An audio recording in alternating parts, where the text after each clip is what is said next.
പാസ്റ്റേഴ്സിൻ്റെ ശാപം ഫലിക്കുമോ?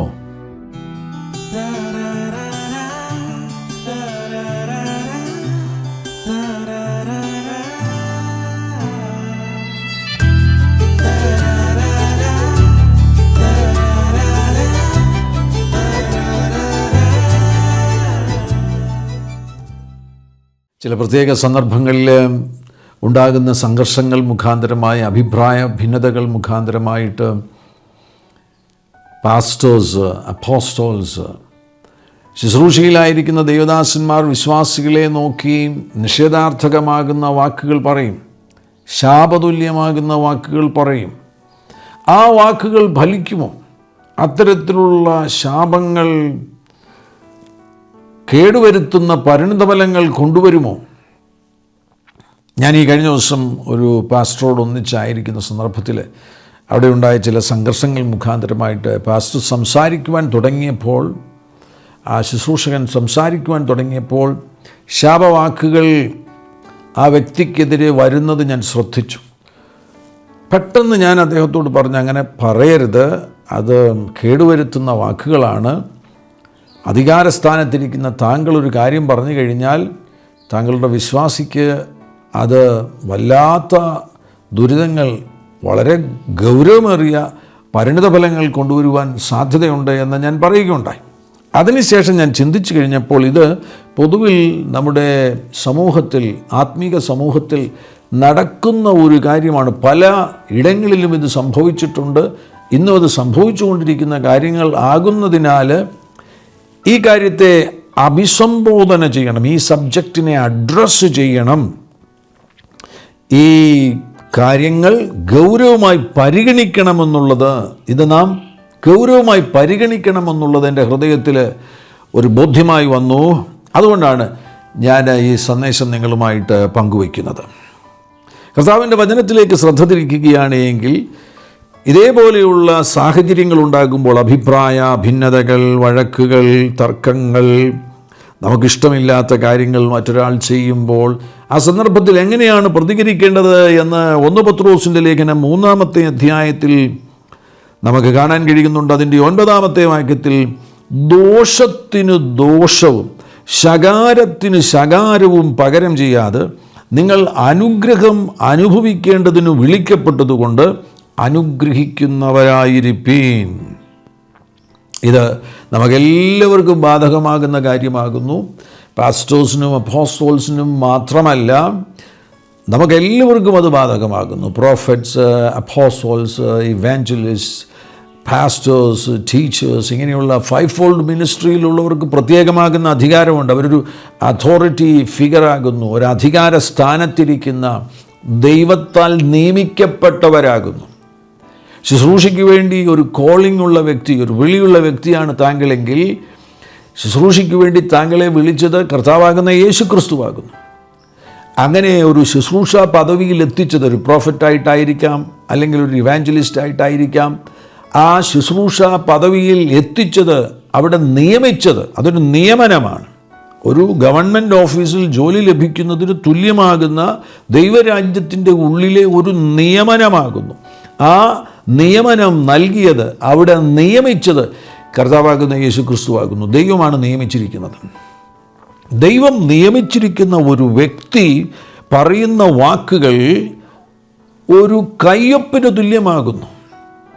അധികാരസ്ഥാനത്തിരിക്കുന്ന ഒരു government officer, അദ്ദേഹം എഴുതുന്ന ഒരു നിയമം, അല്ലെങ്കിൽ അദ്ദേഹം എഴുതുന്ന ഒരു പ്രത്യേകമാകുന്ന കാര്യം, അതിൻ്റെ അടിഭാഗത്ത് താൻ ഒപ്പുവയ്ക്കുന്ന സന്ദർഭത്തിൽ ആ കത്ത്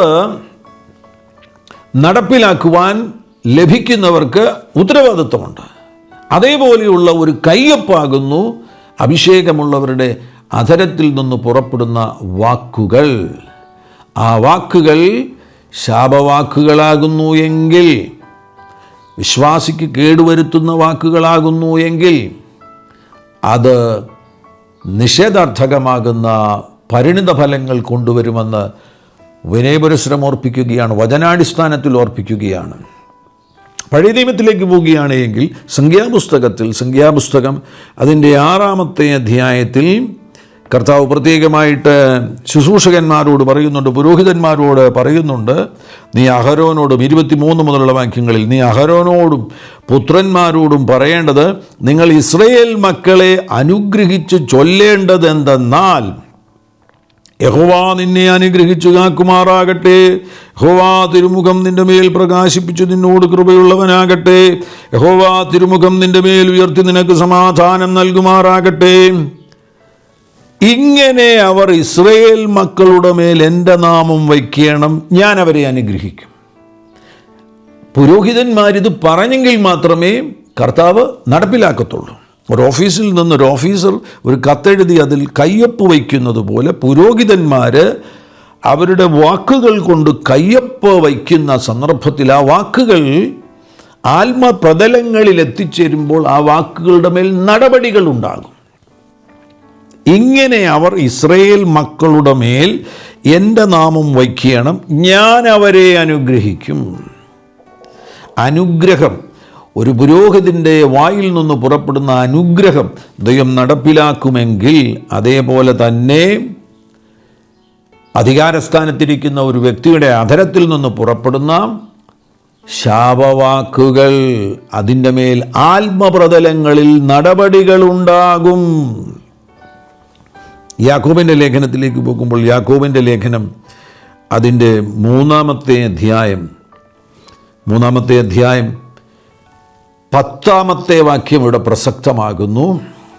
അനുഗ്രഹിക്കുവാൻ വേണ്ടി വിളിക്കപ്പെട്ടിരിക്കുന്ന നാം ഓരോരുത്തരും ശ്രദ്ധിക്കേണ്ട ഒരു കാര്യമാണിത്. 10-ാം വാക്യത്തിൽ പറയുന്നു, ഒരു വായിൽ നിന്ന് തന്നെ സ്തോത്രവും ശാപവും പുറപ്പെടുന്നു. സഹോദരന്മാരെ, ഇങ്ങനെ ആയിരിക്കുന്നത് യോഗ്യമല്ല. ഒരു വായിൽ നിന്ന് തന്നെ സ്തോത്രവും ശാപവും പുറപ്പെടുന്നു. സഹോദരന്മാരെ, ഇങ്ങനെ ആയിരിക്കുന്നത് യോഗ്യമല്ല. ദൈവത്താൽ നിയമിക്കപ്പെട്ടിരിക്കുന്ന അധികാരസ്ഥാനത്തിരിക്കുന്ന ശുശ്രൂഷകന്മാർ വളരെ ശ്രദ്ധിക്കേണ്ട കാര്യമാകുന്നു ഇത്. നിങ്ങളുടെ അധരത്തിൽ നിന്ന് ശാപം പുറപ്പെടരുത്. നിങ്ങൾക്ക് വിരോധമായ ആരെങ്കിലും പ്രവർത്തിക്കുന്നു, വഴക്കുണ്ടാക്കുന്നു, എതിർക്കുന്നു, സഭയിൽ പ്രശ്നമുണ്ടാക്കുന്നു, നിങ്ങളായിട്ട് നിങ്ങളുടെ വായിൽ നിന്ന് ഒരു ശാപവാക്കിനെ പുറപ്പെടുവിക്കരുത്. നിങ്ങൾക്കുണ്ടായിരിക്കുന്ന ആ സമയത്തുണ്ടായിരിക്കുന്ന കോപം, ആ കോപത്തിൽ നിന്ന് ചിലപ്പോൾ നിഗളമുണ്ടാകാൻ സാധ്യതയുണ്ട്. ഞാൻ ഉന്നത സ്ഥാനത്തിരിക്കുന്ന ഒരു വ്യക്തിയല്ലേ, ഞാൻ ഈ ഒരു പ്രധാനപ്പെട്ട പ്രവാചകനല്ലേ, ഞാൻ വളരെ അറിയപ്പെടുന്ന ഒരു സുവിശേഷകനല്ലേ, എന്നോട് ഇയാൾ ഇങ്ങനെ പറയാമോ? അതൊരു നിഗളമാണ്. അപ്പോൾ കോപം, നിഗളം, ഇതിൻ്റെ ഫലമായിട്ട് പ്രതികാരചിന്തയുണ്ടാകും. ആ സമയത്ത് തന്നെ പ്രതികാരചിന്തയുണ്ടാകും. അതിൻ്റെ അടിസ്ഥാനത്തിൽ സംസാരിക്കരുത്. കൈയെടുത്ത് അടിക്കാനോ ആ നിലയിൽ കായികമായിട്ട് അവരെ നമ്മൾ നേരിടുകയില്ല. നമ്മൾ നേരിടുന്നത് വാക്കുകൾ കൊണ്ടാണ്. അത് മതി. അഭിഷേകത്തിൽ ചലിക്കുന്ന ഒരു വ്യക്തിയുടെ വാക്കെന്ന് പറഞ്ഞു കഴിഞ്ഞാൽ അസാധാരണമാകുന്ന ശക്തിയല്ലേ അതിൽ നിന്ന് പുറപ്പെടുന്നത്. കർത്താവ് തന്നെ വെളിച്ചമുണ്ടാകട്ടെ എന്ന് പറഞ്ഞുകൊണ്ടല്ലേ ഈ പ്രപഞ്ചത്തെ സൃഷ്ടിച്ചത്. അങ്ങനെ വരുമ്പോൾ അഭിഷേകമുള്ള ഒരു വ്യക്തിയുടെ വായിൽ നിന്ന് പുറപ്പെടുന്ന വാക്കുകൾക്ക് സൃഷ്ടിക്കുവാൻ വരെയുള്ള ശക്തിയുണ്ട്. അതിനാൽ മനഃപൂർവമായിട്ട് ആ സമയത്ത് മനസ്സിനെ സ്വസ്ഥമാക്കണം, ശാന്തമാക്കണം. ശാപവാക്കുകളെ പുറപ്പെടുവിക്കരുത്. ഇങ്ങനെ സംഭവിച്ചതിൻ്റെ ഫലമായിട്ട് തകർന്നുപോയ ഒത്തിരി കുടുംബങ്ങളുണ്ട്. അവർ ലോകത്തിൽ ജീവിച്ചവരാണ്, ലോകത്തിൻ്റെ ക്രമപ്രകാരം ജീവിച്ചവരാണ്. ഉണർവുണ്ടായപ്പോൾ യേശുവിനെ രക്ഷകനും കർത്താവുമായി സ്വീകരിച്ച് ദൈവസഭയുടെ ഉള്ളിൽ വന്നു, ദൈവരാജ്യത്തിൻ്റെ ഉള്ളിൽ വന്നു. പിന്നീട് മുന്നോട്ട് പോകുന്ന സമയത്ത് സഭയിൽ പ്രശ്നങ്ങളുണ്ടായപ്പോൾ ഈ കുടുംബം ഒരു പക്ഷത്ത് നിന്നു, പാസ്റ്ററെ എതിർത്തു. ആ സഭയുടെ നേതൃത്വ സ്ഥാനത്തായിരിക്കുന്ന ദേവദാസനെ എതിർത്തപ്പോൾ ആ ദേവദാസൻ തൻ്റെ അതരത്തിൽ നിന്നൊരു വാക്ക് പറയുന്നു, നീ ശരിക്കും അനുഭവിക്കാൻ പോകുക, നിൻ്റെ ജീവിതത്തിൽ നീ കിടക്കയിൽ നിന്ന് എഴുന്നേൽക്കുകയില്ല. ഇങ്ങനെയൊക്കെ അങ്ങ് അറിയാതെ പറഞ്ഞു പോകും. പെട്ടെന്നുണ്ടാകുന്ന കോപമല്ലേ, പെട്ടെന്നുണ്ടാകുന്ന ഒരു പ്രതികാര ചിന്തയല്ലേ, അറിയാതെ അങ്ങ് പറഞ്ഞു പോകും. പിന്നെ ചിലപ്പോൾ മാനസാന്തരപ്പെട്ടെന്നിരിക്കും, അയ്യോ അതങ്ങനെ പറഞ്ഞു പോയല്ലോ, പറയേണ്ടിയിരുന്നില്ല എന്നൊക്കെ ചിന്തിക്കും. പക്ഷേ അത് പുറപ്പെട്ട് കഴിഞ്ഞാൽ ആത്മതലത്തിൽ അത് എടുത്തുകൊണ്ടു പോകുവാൻ വേണ്ടി പിശാചുണ്ട്. നമ്മുടെ വായിൽ നിന്ന് നിഷേധാർത്ഥകമാകുന്ന ഒരു വാക്ക് ലഭിക്കാൻ വേണ്ടി പിശാച് കാത്തിരിക്കുകയാണ്. അത് എടുത്തുകൊണ്ടു പോകും. എടുത്തുകൊണ്ടു പോയിട്ട് അത് വെച്ച് പണി കൊടുക്കും. ഇന്നത്തെ ഭാഷ പറയുകയാണെങ്കിൽ ആ വാക്കുപയോഗിച്ചുകൊണ്ട് ആ വിശ്വാസിക്കെതിരെ, അവൻ്റെ കുടുംബത്തിനെതിരെ പണി കൊടുക്കും. എത്ര പേർ അകാലത്തിൽ ഇതുമൂലം മരിച്ചു പോയിട്ടുണ്ട്. Premature death. എത്ര പേർ ഗുരുതരമാകുന്ന പ്രതിസന്ധിയിലായി ഇന്നും പുറത്തു വരാതെ കിടക്കുന്നു. രക്ഷിക്കപ്പെട്ട് ദൈവസഭയ്ക്കുള്ളിൽ വന്നതിന് ശേഷമായിട്ട് അതിലും വലിയ പ്രതിസന്ധി. ഇവർ ഈ സഭാവഴക്കിൽ പോയി ചാടേണ്ട ഒരു കാര്യവുമില്ലായിരുന്നു. അതിൽ പോയി ചാടി, ആ ചാടിക്കഴിയുമ്പോൾ ഉറപ്പായിട്ടും പരിണതഫലങ്ങൾ ഉണ്ടാകും. അവർ ചെയ്യുന്ന കാര്യത്തിന് അവർ തീർച്ചയായിട്ടും നിഷേധാർത്ഥകമാകുന്ന ഫലങ്ങൾ അനുഭവിക്കേണ്ടതായിട്ട് വരും. എന്നാൽ ഞാൻ പറയുന്നത്, അവിടെ അധികാരസ്ഥാനത്തിരിക്കുന്ന ഒരു ദൈവദാസൻ്റെ വായിൽ നിന്നൊരു വാക്ക് പുറപ്പെടരുത്, ഒരു ശാപവാക്ക് പുറപ്പെടരുത്. ഒരു പാസ്റ്റർ, ഒരു ഇവാഞ്ചലിസ്റ്റ്, ഒരു പ്രോഫറ്റ് ഒരു ശാപവാക്ക് പറയരുത്. ചിലർ ഇതിന് കാരണമായിട്ട് പറയുന്നത് പൗലോസിൻ്റെ അനുഭവമാണ്. 1 കൊരിന്ത്യർ അതിൻ്റെ 5-ാമത്തെ അധ്യായം 5-ാമത്തെ വാക്യത്തിൽ പൗലോസ് പറഞ്ഞ ഒരു കാര്യമുണ്ട്. ആത്മാവ് കർത്താവായ യേശുവിൻ്റെ നാളിൽ രക്ഷിക്കപ്പെടേണ്ടതിന് ജഡസംഹാരത്തിനായി സാത്താൻ ഏൽപ്പിക്കണം എന്ന് വിധിച്ചിരിക്കുന്നു. ഈ സംഭവം നമുക്ക് 1 മുതലുള്ള വാക്യങ്ങളിൽ നിന്ന് മനസ്സിലാക്കുവാൻ കഴിയുന്നുണ്ട്. നിങ്ങളുടെ ഇടയിൽ ദുർനടപ്പുണ്ടെന്ന് കേൾക്കുന്നു. ഒരുത്തൻ തൻ്റെ അപ്പൻ്റെ ഭാര്യയെ വെച്ചുകൊള്ളുന്നുപോൽ, അത് ജാതികളിൽ പോലും ഇല്ലാത്ത ദുർനടപ്പ് തന്നെ. എന്നിട്ടും നിങ്ങൾ ചേർത്തിരിക്കുന്നു. ഈ ദുഷ്കർമ്മം ചെയ്തവനെ നിങ്ങളുടെ ഇടയിൽ നിന്ന് നീക്കുവാൻ തക്കവണ്ണം നിങ്ങൾ ദുഃഖിച്ചിട്ടുമില്ല. ഞാനോ ശരീരം കൊണ്ട് ദൂരസ്ഥനെങ്കിലും ആത്മാവ് കൊണ്ട് കൂടെയുള്ളവനായി നിങ്ങളുടെ മധ്യേ ഇരിക്കുന്നവനായി തന്നെ ഈ ദുഷ്കർമ്മം ചെയ്തവനെക്കുറിച്ച് നിങ്ങളും എൻ്റെ ആത്മാവും നമ്മുടെ കർത്താവായ യേശുവിൻ്റെ ശക്തിയോട് ഒന്നിച്ചു കൂടിയിട്ട് നമ്മുടെ കർത്താവായ യേശുവിൻ്റെ നാമത്തിൽ അവനെ ആത്മാവ് കർത്താവായ യേശുവിൻ്റെ നാളിൽ രക്ഷിക്കപ്പെടേണ്ടതിന് ജഡസംഹാരത്തിനായി സാത്താൻ ഏൽപ്പിക്കണം എന്ന് വിധിച്ചിരിക്കുന്നു. ഇത് വിശ്വാസികളെ ശപിക്കുവാൻ വേണ്ടി, തങ്ങളോട് എതിർക്കുന്ന വിശ്വാസികളെ, വഴക്കുണ്ടാക്കുന്ന വിശ്വാസികളെ, പ്രശ്നമുണ്ടാക്കുന്ന വിശ്വാസികളെ, മുറിപ്പെടുത്തുന്ന വിശ്വാസികളെ ശപിക്കുവാൻ വേണ്ടിയുള്ള ഒരു ലൈസൻസായിട്ട് എടുക്കരുത്. ഈ സംഭവം 1 കൊരിന്ത്യർ 5-ാമത്തെ അധ്യായം 1 മുതൽ 5 വരെയുള്ള വാക്യങ്ങൾ നിങ്ങളുടെ വിശ്വാസികളെ ശപിക്കുവാൻ വേണ്ടിയുള്ള ഒരു ലൈസൻസായി എടുക്കരുത്. ഇവിടെ ശാപമെന്നൊരു വാക്ക് പൗലോസ് പറയുന്നില്ല. ഈ ഭാഗം വളരെ ശ്രദ്ധയോടുകൂടെ നിങ്ങൾ പഠിക്കുകയാണെങ്കിൽ ഇതിലെ ആഴമേറിയ കാര്യങ്ങൾ നമുക്ക് മനസ്സിലാക്കുവാൻ കഴിയും. പൗലോസ് ഇവിടെ ചെയ്യുന്നത് ഈ വ്യക്തിയുടെ പുനഃസ്ഥാപനമുണ്ടാകുക എന്നുള്ള ലക്ഷ്യമാണ് ആത്യന്തികമായി ഇതിൻ്റെ പിന്നിലുള്ളത്. ഇയാൾക്ക് മാനസാന്തരമുണ്ടാകണം. ഇയാൾക്ക് മാനസാന്തരമുണ്ടാകുക മാത്രമല്ല, ഇയാൾക്ക് പുനഃസ്ഥാപനമുണ്ടാകണം. പുനഃസ്ഥാപനത്തിൻ്റെ പരിണതഫലമായിട്ട് ഇയാൾ രക്ഷിക്കപ്പെടണം, ഇയാൾ രക്ഷപ്പെടണം. അപ്പോൾ അവിടെ റിപ്പൻറ്റൻസ്, റിസ്റ്റോറേഷൻ, അതോടൊന്നിച്ച് തന്നെ സാൽവേഷൻ, ഈ 3 കാര്യങ്ങൾ സംഭവിക്കുക. ആത്യന്തികമായിട്ട് ഈ മനുഷ്യൻ രക്ഷിക്കപ്പെടണമെന്നുള്ള ഉദ്ദേശത്തോടു കൂടിയാണ് പൗലോസ് ഇവിടെ പറയുന്നത്. എന്നാൽ ആ പറഞ്ഞതിൻ്റെ ആഴമേറിയ അർത്ഥം മനസ്സിലാക്കുക. ഈ മനുഷ്യനിപ്പോൾ ആയിരിക്കുന്നത് ദൈവസഭയുടെ കൂട്ടായ്മയുടെ ഉള്ളിലാണ്. ആ സമയത്താണ് ഈ മനുഷ്യൻ പാപം ചെയ്തുകൊണ്ടിരിക്കുന്നത്. പാപം ചെയ്ത് സഭയുടെ ഉള്ളിൽ തന്നെ ഈ മകൻ തുടരുകയാണെങ്കിൽ സഭയ്ക്ക് ലഭിക്കുന്ന പൊതുവായിട്ടുള്ള ഒരു ദൈവിക സംരക്ഷണമുണ്ട്. ആ സംരക്ഷണ വലയത്തിൻ്റെ ഉള്ളിലാണ് ഇയാളായിരിക്കുന്നത്. അതുകൊണ്ടാണ് പൗലോസ് പറയുന്നത്, കൂട്ടായ്മയിൽ നിന്നവനെ പുറത്താക്കുക, കൂട്ടായ്മ ബന്ധം വിച്ഛേദിക്കുമ്പോൾ ദൈവസഭയ്ക്ക് പൊതുവായി ലഭിക്കുന്ന സംരക്ഷണത്തിൻ്റെ പുറത്ത് ഈ മനുഷ്യനാകും. അങ്ങനെ വരുമ്പോൾ താൻ ചെയ്ത പാപത്തിൻ്റെ പരിണതഫലം തനിക്ക് അനുഭവിക്കേണ്ടതായിട്ട് വരും. അതിൻ്റെ കോൺസിക്വൻസസ് അനുഭവിക്കേണ്ടതായിട്ട് വരും. ആ കോൺസിക്വൻസസ് അനുഭവിക്കുമ്പോൾ ഇയാളിൽ മാനസാന്തരം ഉണ്ടാകണം. മാനസാന്തരം ഉണ്ടാകുകയും താൻ ചെയ്തത് തെറ്റിപ്പോയി, തൻ്റെ ജീവിതത്തിൽ ഗുരുതരമായ പാപം വന്നു എന്നുള്ള തിരിച്ചറിവിലേക്ക് വന്ന പുനഃസ്ഥാപനവും മടങ്ങിവരവുമാണ് ഈ ഭാഗത്ത് പൗലോസ് ഉദ്ദേശിക്കുന്നത് എന്ന് ഉറപ്പാണ്. അങ്ങനെ തന്നെയാണ്.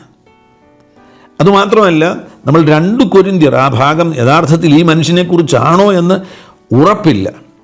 ഈ 1 കൊരിന്ത്യരിനും 2 കൊരിന്ത്യരിനും ഇടയിൽ മറ്റൊരു കത്തുകൂടി ഉണ്ടായിരുന്നു എന്ന് പണ്ഡിതന്മാർ പറയുന്നുണ്ട്.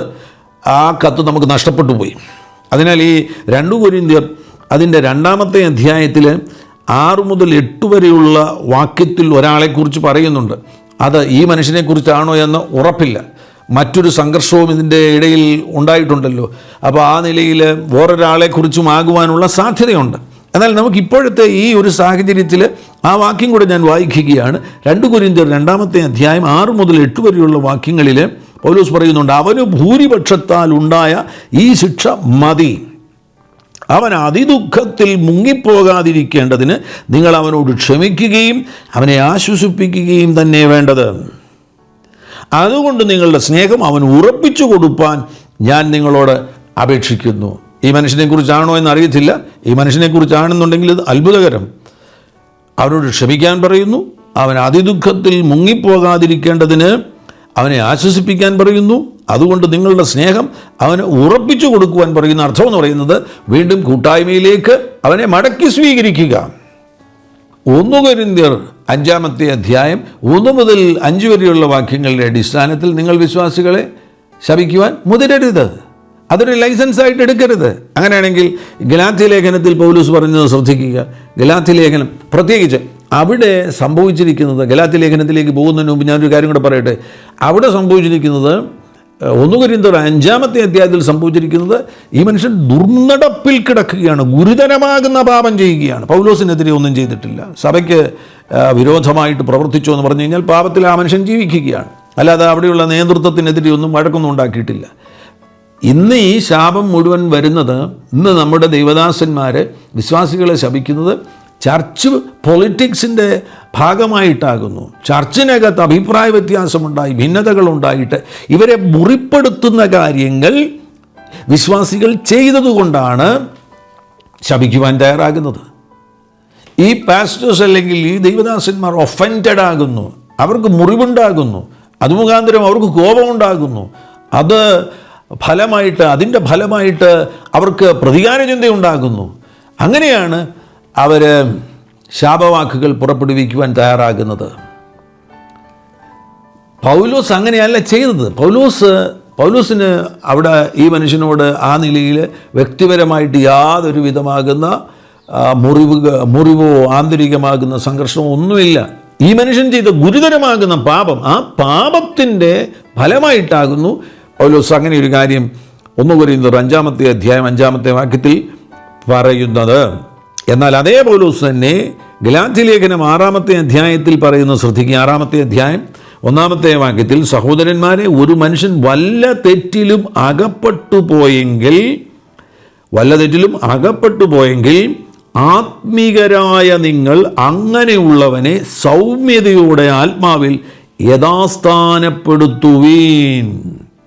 സൗമ്യതയോടെ ആത്മാവിൽ യഥാസ്ഥാനപ്പെടുത്തുവീൻ എന്ന് പറഞ്ഞിരിക്കുന്നത് ശ്രദ്ധിക്കുക. മാത്രവുമല്ല, നമ്മുടെ കർത്താവാകുന്ന യേശുക്രിസ്തു എന്താണ് നമ്മോട് പറഞ്ഞിരിക്കുന്നത്? അവിടുന്ന് ഇങ്ങനെയുള്ള സാഹചര്യങ്ങൾ വരുമ്പോൾ, സഭയിലെ ഭിന്നതകൾ വരുന്ന സന്ദർഭത്തിൽ, അഭിപ്രായ വ്യത്യാസങ്ങൾ വരുന്ന സന്ദർഭത്തിൽ, നിങ്ങളോട് വിരോധമായിട്ടൊരാൾ സംസാരിക്കുന്ന സന്ദർഭത്തിൽ എന്തു ചെയ്യണമെന്നാണ് കർത്താവ് നിങ്ങളോട് പറഞ്ഞിരിക്കുന്നത്? ലൂക്കോസിൻ്റെ സുവിശേഷത്തിലേക്ക് പോകുമ്പോൾ അതിൻ്റെ 6-ാമത്തെ അധ്യായം അതിൻ്റെ 28-ാമത്തെ വാക്യത്തിൽ കർത്താവ് പറയുന്നു, നിങ്ങളെ ശപിക്കുന്നവരെ അനുഗ്രഹിപ്പീൻ, നിങ്ങളെ ദുഃഖിപ്പിക്കുന്നവർക്ക് വേണ്ടി പ്രാർത്ഥിപ്പീൻ. കർത്താവ് പറഞ്ഞത് അനുസരിക്കുക, കർത്താവ് പറഞ്ഞത് നടപ്പിലാക്ക്. ശുശ്രൂഷകന്മാർ യേശു പറഞ്ഞത് നടപ്പിലാക്ക്.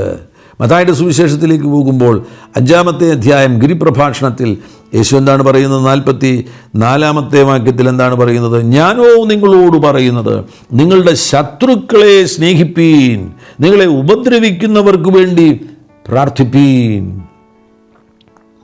ഈ ഒരു ദൈവിക സന്ദേശം, കർത്താവിൽ നിന്നുള്ള ഈ സന്ദേശം, ഇതാണ് നടപ്പിലാക്കേണ്ടത്. ഇത് നടപ്പിലാക്കുവാൻ മനഃപൂർവ്വം തയ്യാറാകണം. ലൂക്കോസിൻ്റെ സുവിശേഷത്തിലേക്ക് വീണ്ടും പോകുമ്പോൾ അതിൻ്റെ 9-ാമത്തെ അധ്യായത്തിൽ 9-ാമത്തെ അധ്യായം 54 മുതൽ 56 വരെയുള്ള വാക്യങ്ങളിൽ അവൻ്റെ ശിഷ്യന്മാരായ യാക്കോബും യോഹന്നാനും കണ്ടിട്ട്, കർത്താവേ, ഏലിയാവ് ചെയ്തതുപോലെ ആകാശത്തു നിന്ന് തീ ഇറങ്ങി അവരെ നശിപ്പിപ്പാൻ ഞങ്ങൾ പറയുന്നത് നിനക്ക് സമ്മതമോ എന്ന് ചോദിച്ചു.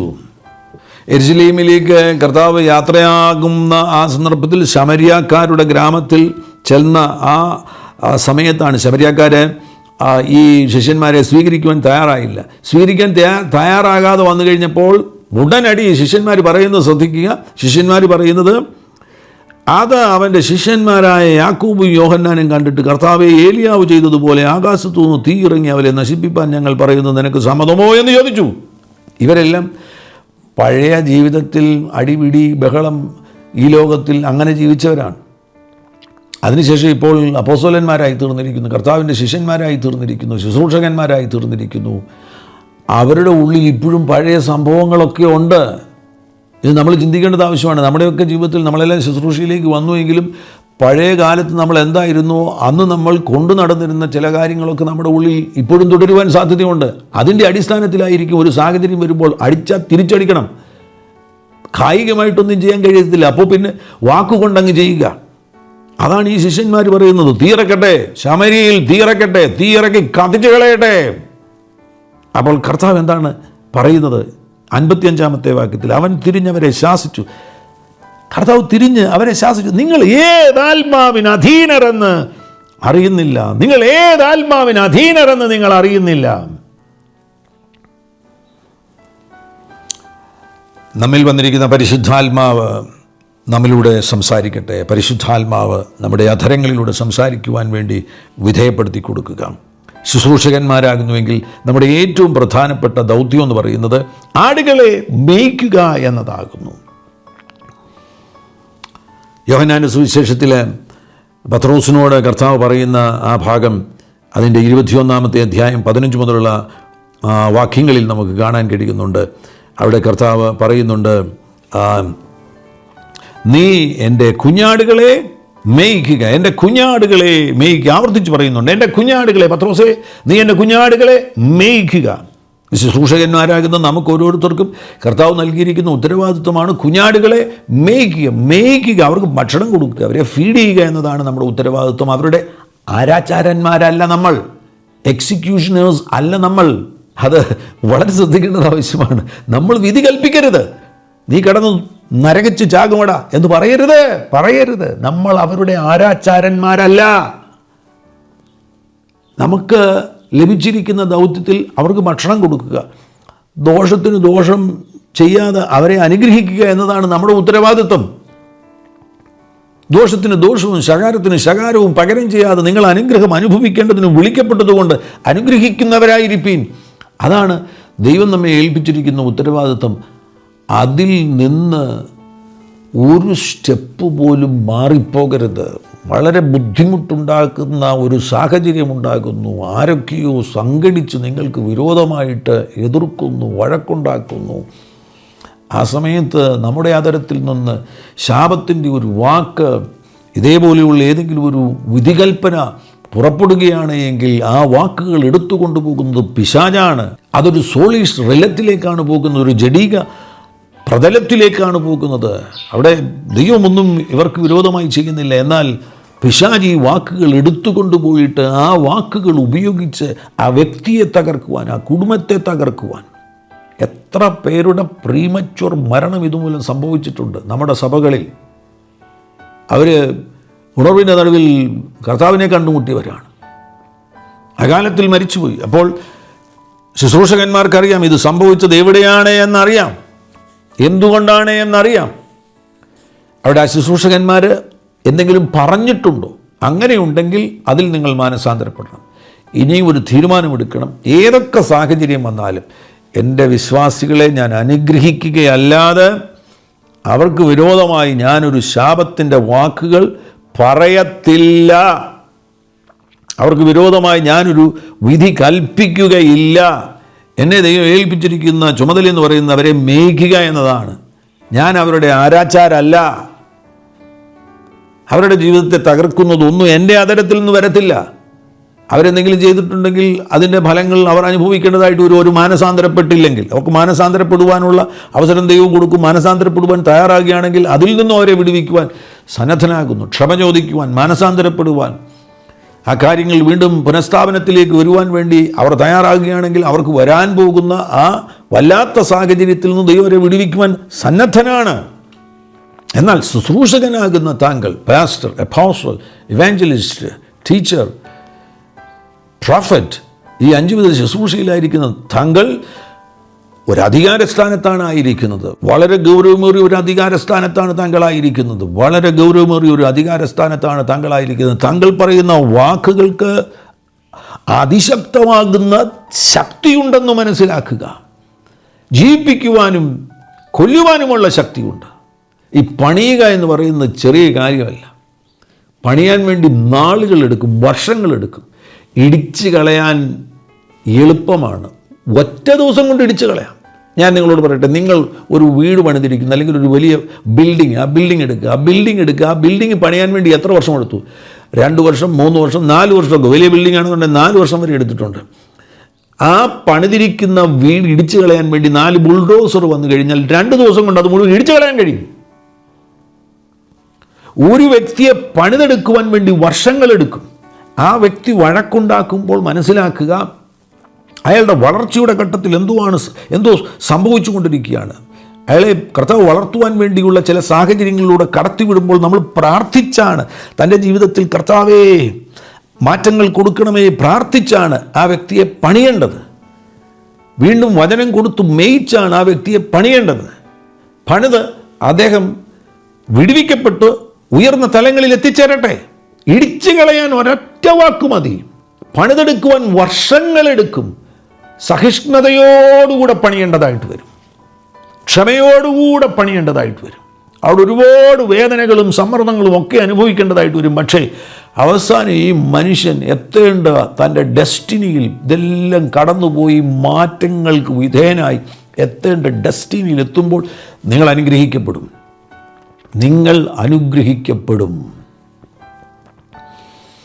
പണിയാൻ സമയമെടുക്കും.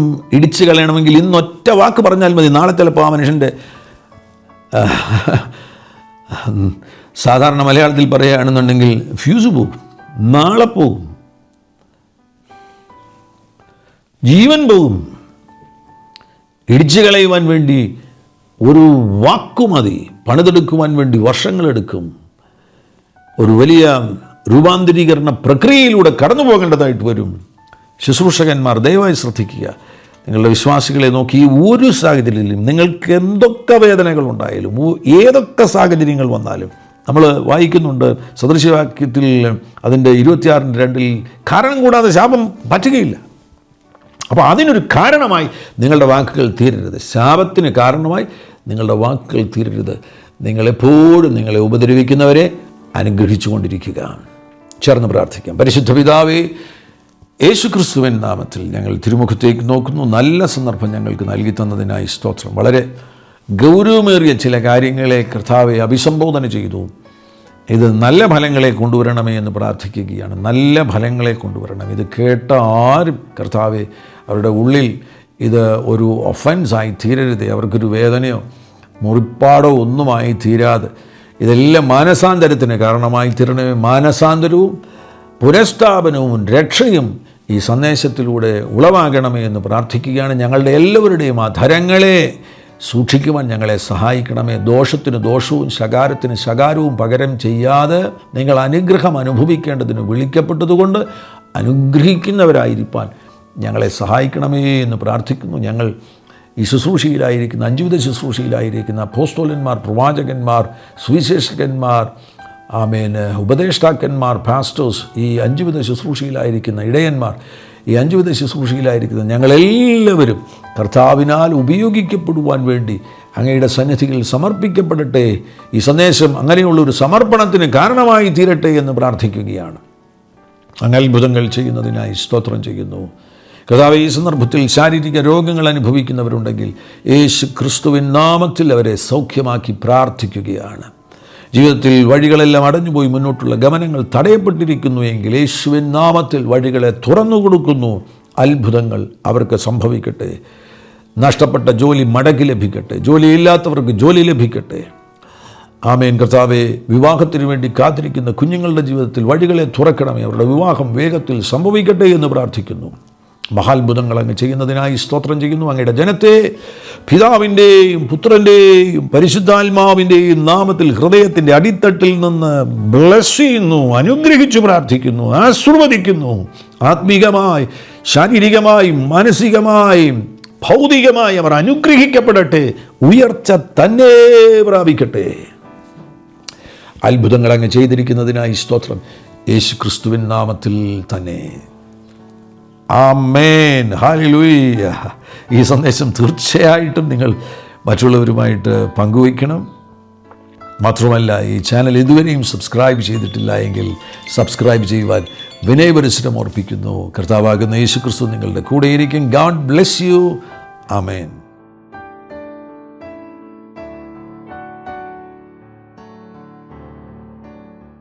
എല്ലാ പ്രഭാതത്തിലും 3 മിനിറ്റ് നീണ്ടു നിൽക്കുന്ന ഒരു ചെറിയ സന്ദേശം വാട്സപ്പിൽ അയക്കുന്നുണ്ട്.